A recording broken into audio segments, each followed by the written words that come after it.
doing business in Africa. You can't afford to be without Africa Investor.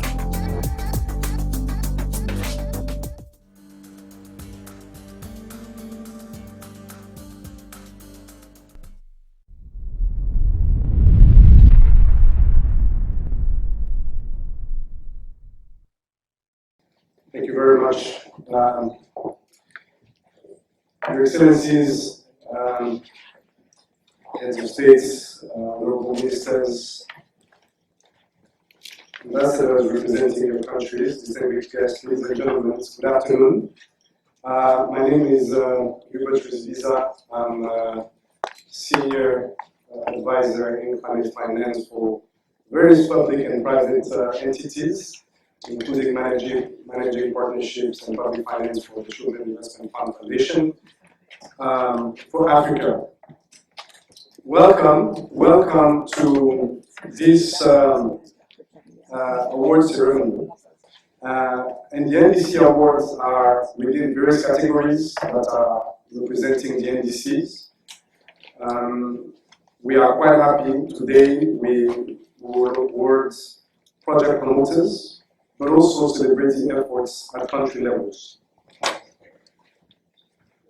In order to mobilize private capital at scale and at speed, it's really important that as country leaders, as institutional leaders, that we, but also as part of the NDP and the financing communities at large, that we try to make developments more investable rather to make investment developmental.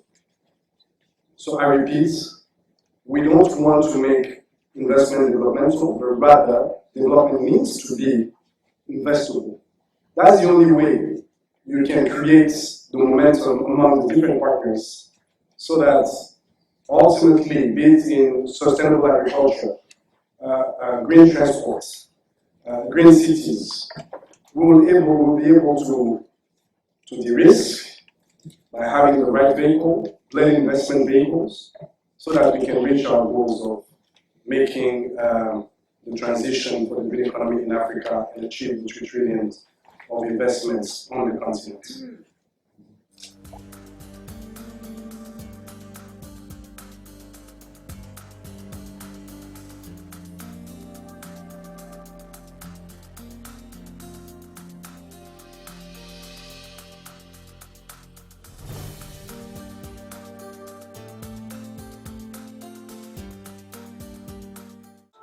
On behalf of His Excellency President Julius Maada Bio, my colleagues and I received this award in his stead. If you were here, I have no doubt you would have dedicated it to the people of Sierra Leone. The President has made his second term. He just started 5 months into his second term. His flagship is to feed our people. Its food security is his #1 priority. In his first term, it was free education. He added 1 million more kids to schools for free, and paying for them, paying for their school fees, but also giving them books and learning materials. Now he set another target to feed our people and to make sure we eat what we produce. But we know our country sits on a lot of minerals that everybody wants. The purest deposit of titanium in the world and second largest deposit. We are sitting on 22 billion tons of iron ore. We've just discovered lithium as well, to mention just a few. 8 million people. With our green assets as well, we're supposed to be super rich. And yes, with the Earth shot, he's very ambitious. He wants to do 300 megawatts more of renewable energy, and he wants to do 200 mini grids over the next 5 years. So the investors who are in the room, you have a good partner, we're ready for you. And yes, whatever policy change you need, let us know, but we'll deliver. My president is ready, and on his behalf, I say thank you very much.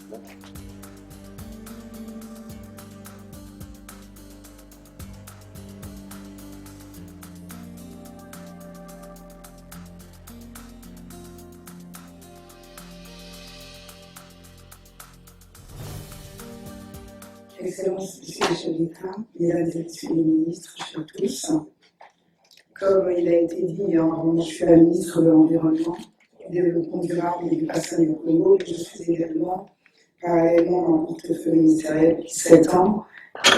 J'assure la coordination également des 16 pays du bassin du Congo. La commission climat du bassin du Congo, à la tête de laquelle il y a le président Sassou Nguesso, qui porte donc les 16 pays du bassin du Congo. Et le bassin du Congo venait de tenir à Brazzaville récemment le sommet des 3 grands bassins forestiers de la planète et de biodiversité, à savoir le bassin du Congo, le bassin de l'Amazonie et le Bornéo Mekong récemment, parce que les 3 bassins, c'est des écosystèmes forestiers. Nous concentrons 80% donc des forêts et un quart de la biodiversité. Et aujourd'hui, ce prix qui est décerné au président Sassou Nguesso, le touche énormément, puisqu'il m'a autorisé à venir le recevoir en son nom ici. Le touche énormément parce que depuis Rio + 20, c'est un grand leader engagé dans la cause de façon globale du climat, de la protection de l'environnement et de la biodiversité. Et aujourd'hui, ce prix est une reconnaissance vraiment de ce combat qu'il mène vraiment avec beaucoup d'énergie, parce que lorsque vous prenez le bassin du Congo déjà, qui séquestre 1,5 milliard de tonnes de CO2 déjà, et que vous mettez à côté de cela les tourbières, en anglais les putains, du bassin du Congo, et ben c'est 31 milliards de tonnes de CO2. Je ne sais pas comment se fait la traduction, s'il faut que je vous laisse un moment pour traduire, ou si de se faire de façon simultanée. I'm asking you, who is president? Parce que everybody here wants to speak. Translation right after you. After I'm finished, you are sure? I'm sure, very sure. Oh, that's not good. Voilà. Bon, d'accord. Bon, donc je tenais vraiment à remercier vraiment l'initiative de NDC africain. Au nom du président Sassou Nguesso, vraiment merci beaucoup. Et nous sommes aujourd'hui l'Afrique de façon globale. N'émet que 4% d'émissions de gaz à effet de serre, mais l'Afrique est secouée, impactée plus que les autres continents sur les questions de changement climatique. Et l'Afrique a besoin des financements pour se désengager pour certains pays des énergies fossiles comme mon pays, mais il nous faut des ressources pour cela, pour aller dans une transition énergétique, une transition écologique.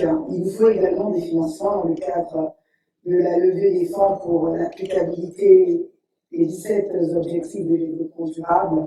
Et c'est pour ça que le président Sassou ne ménage pas d'efforts à venir aux différentes conférences des partis, à lui-même abriter des sommets avec ses pairs, ses homologues africains, pour justement tirer la sonnette d'alarme, surtout que nous avons l'un des objectifs de développement durable étant l'éradication de la pauvreté. Il nous faut donc ces financements. Je ne vais pas être plus longue et tout simplement vous remercier au nom du président de Sassou Nguesso de ce prix que vous lui décernez. Et vous pouvez me croire, il en est vraiment très heureux.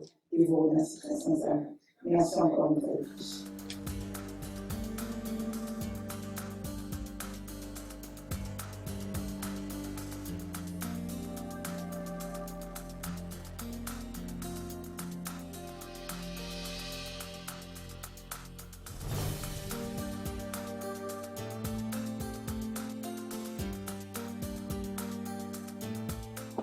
So I'd like to thank you for Africans to recognize us what we are doing. It's not easy, but I don't believe in the fact that we African politicians are not changing. I have elected, chosen some guys who are sitting here as my advisors are from private sector. They are the ones who are advising me, I guide them, but that's where I'm moving basically. We didn't have everything. The community, the experts, they are experts. I just talk, but they are the ones who know. So as long as you can choose the right people to advise you to work with you, you will succeed. So that's what I'm doing. I'm old, but I get young fellows that are sitting here. Some are from this private sector, but they have to get out my orders, of course. I have to tell them I want this and this. but they can advise me. But they are talking about maybe not knowing that if I don't do certain things, there will be a riot. People will vote for me. So that's the way we do things, maybe the wrong way compared to economists. But reality is on the ground. That a person who is not educated, maybe is the person who elected you, who made you to be elected. You don't just drop that person. You let the person do what them do. But we are all pulling in the same direction, I think. Today's African leaders, we had a first wave of African leaders were our extraordinary personalities. One of whom was those founding fathers. We told us to wake up and fight for Africa.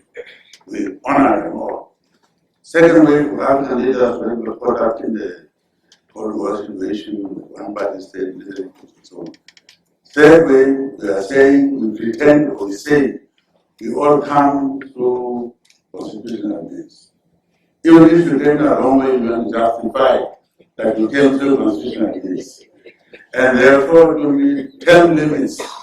Term limits are very important. That's why I'm setting my term. I'm finishing my term in next year, 1 year from now.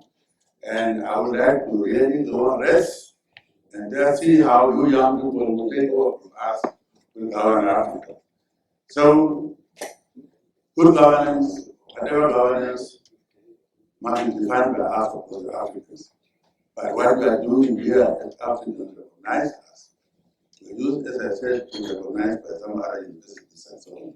But I'm very happy that my own brothers and sisters are saying we are doing the right thing. At Green Hydrogen, we are really advanced. But now it's simple now, but we are leading in Southern Africa, I think. South Africa, when they say that it will be leading force. We are the ones, but we need them because they will be often needed. We are a small country, so South Africa are all of you are invited. Come, doors are open now. Don't come lay down and say we are left or right now. I'm going to invite you, we are open, we are busy with green hydrogen. We need people to come, experts to come and invest, and Africans must do that. So thank you.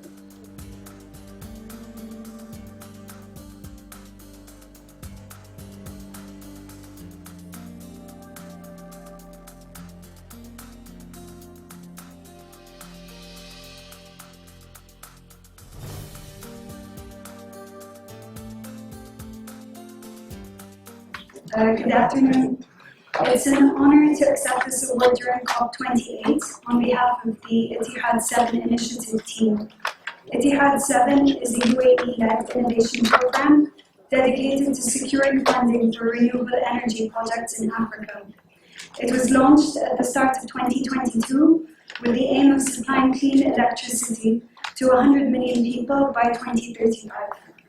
We would like to thank Africa Investor and the NDC Investment Awards for recognizing the UAE's efforts and international efforts as a whole when it comes to aiding communities that are most vulnerable to climate change. Thank you.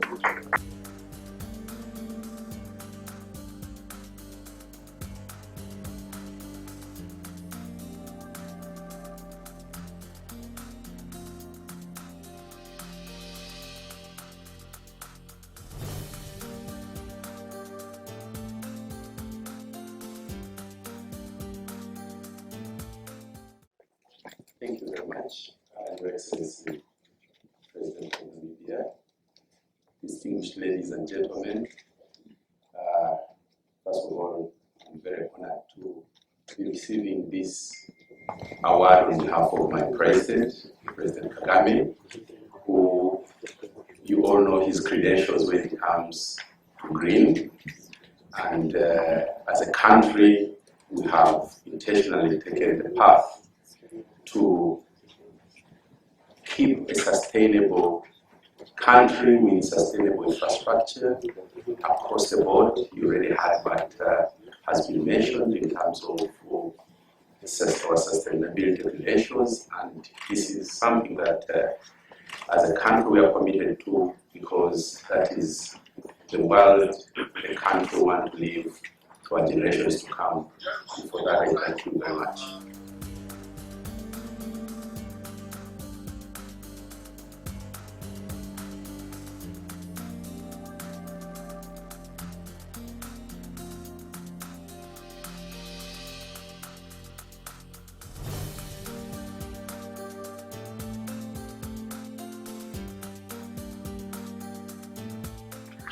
Hi, good afternoon. I'm Lori here, the CEO of FinDev Canada, and we're grateful and humbled to accept this award together with colleagues from MUFG.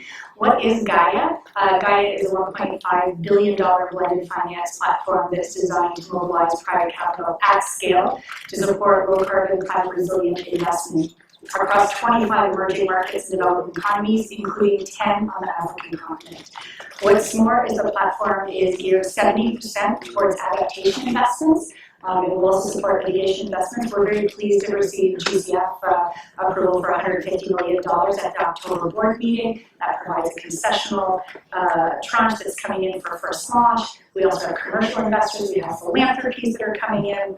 Very, very pleased. It's been a wonderful team effort together with MUFG, and we look very forward to supporting countries in Africa to help support the NDCs as well as national adaptation plans. Thank you.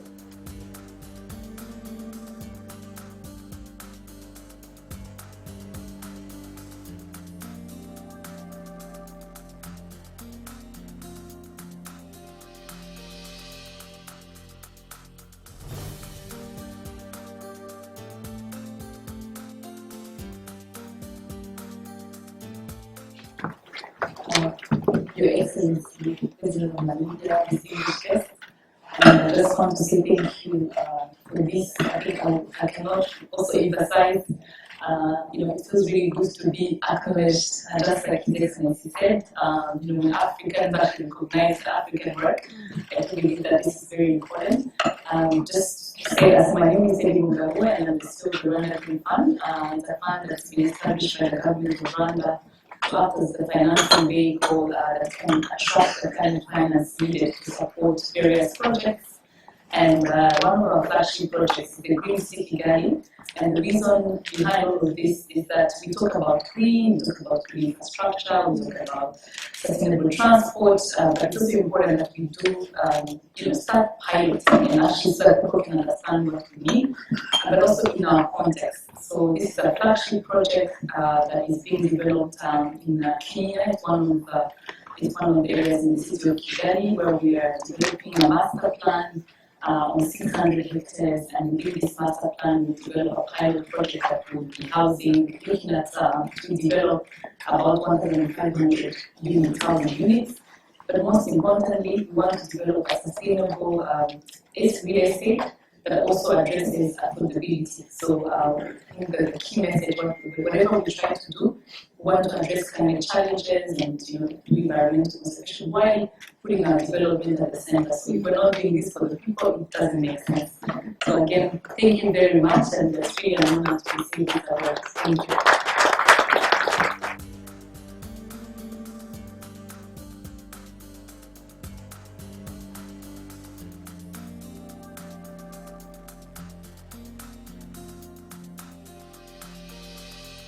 Distinguished guests, thank you very much. As Basio, we are honored to receive this award on behalf of all African citizens living and working in African cities. At Basio, our mission is to create the future of clean electric public transport across Africa. We launched this initiative in Nairobi beginning in 2021. We currently have 21 electric buses operating mostly in Nairobi, but now our first 2 electric buses have just begun running in Kigali, Rwanda as well. We've proven that this technology can work. And when we look at the fact that East Africa is home to some of the cleanest electricity in the world, this is not just about sustainable transport for African cities. Our shot is to make Africa a global leader in inclusive, sustainable transport throughout the end of this century. We aim to unlock $1 billion of capital to transform public transport across Africa. And this week we were very proud to announce $5 million in initial investment from British International Investment. So it's just the very beginning of what we know is a long journey. And we're thrilled to accept this award. Thank you.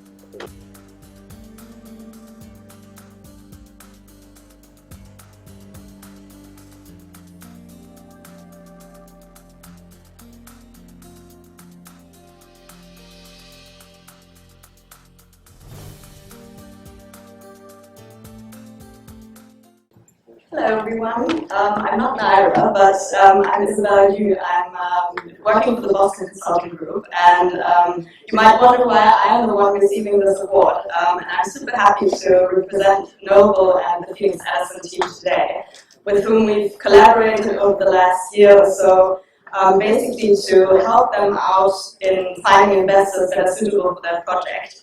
And I think this recognition is super, super important for them and a sign of the fact that they are a fantastic project. And I hope you allow me to kindly read out a short note that Noble has asked me to convey to you. Distinguished ladies and gentlemen, on behalf of Phoenix Edison, it is an immense honor to accept the NDC Best Waste Initiative of the Year award.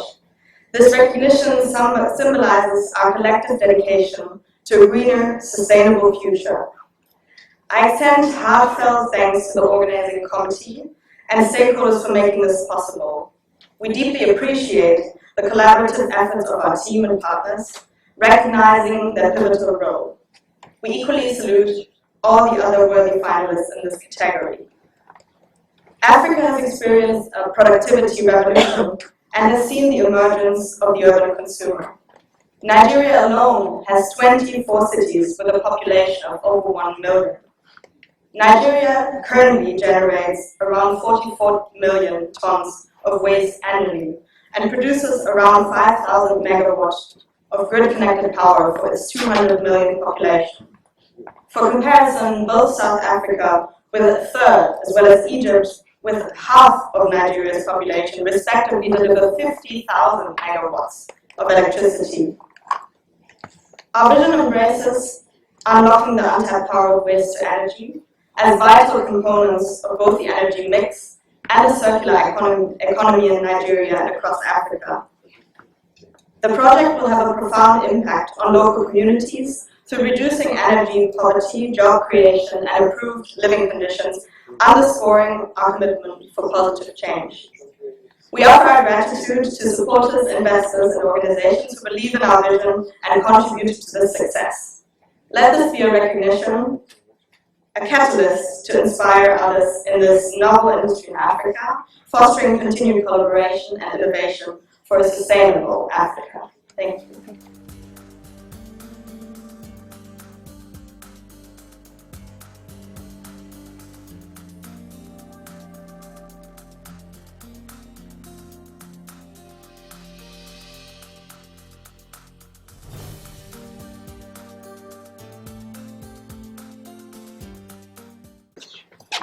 Ladies and gentlemen, thank you so much. Honored and privileged to be here on behalf of iRise and our partners on the ground, for instance, the Dr. Joyce Bonda and for Rick Kamara of Community Development Initiative, and Honorable Minister Lucy, the Minister of Natural Resources and Climate Change of Malawi.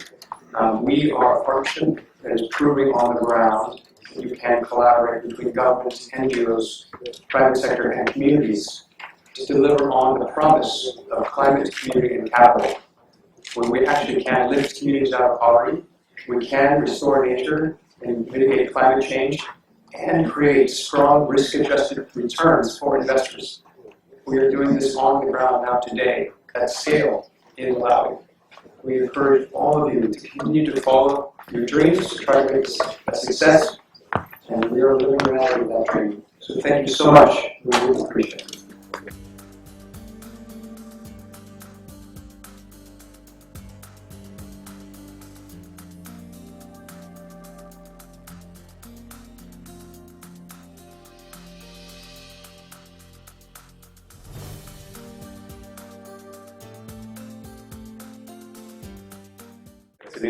Ladies and gentlemen, good afternoon. I'll be quick. I know it's almost the end of the day. Just want to say we've been committed to Africa for a very long time, and we are still committed to Africa. In fact, we started our first solar projects in Mauritania back in 2013, 15 megawatt solar park, which is under the name Sheptide for solar park. And since then, we've doubled our capacity in Mauritania. And since then, until now, we've installed more than 1.3 gigawatts of renewable energy projects in Africa. So we are considered one of the largest renewable energy players in Africa. We have committed to expand our presence in Africa and reach a capacity of around 10 gigawatts by 2030, which is very ambitious target, but we're committed to do that, and we're committed to do that together with our partners, such as Infinity Power, AFC, who are present in the panel, and others, of course. And obviously, we cannot achieve these ambitious targets without the support of the government of the United Arab Emirates, of the support of the different governments and states in the African continent. So it's a privilege to be here to receive the support, and I wish everyone luck to decarbonize Africa and provide sustainable and green electricity to everyone in Africa. Thank you all.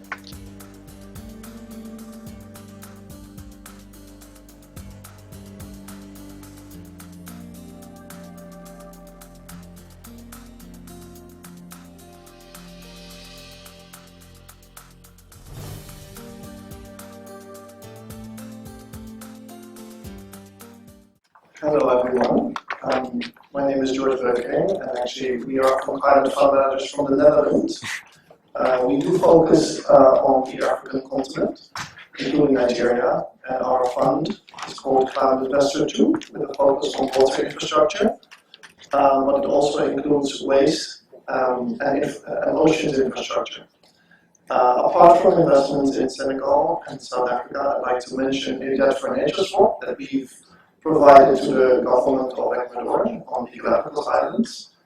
And our fund is $1.1 billion large. We've already raised $900 million. There's only $200 million left. So for those investors in the room, hurry up because it's almost closed. Thank you very much.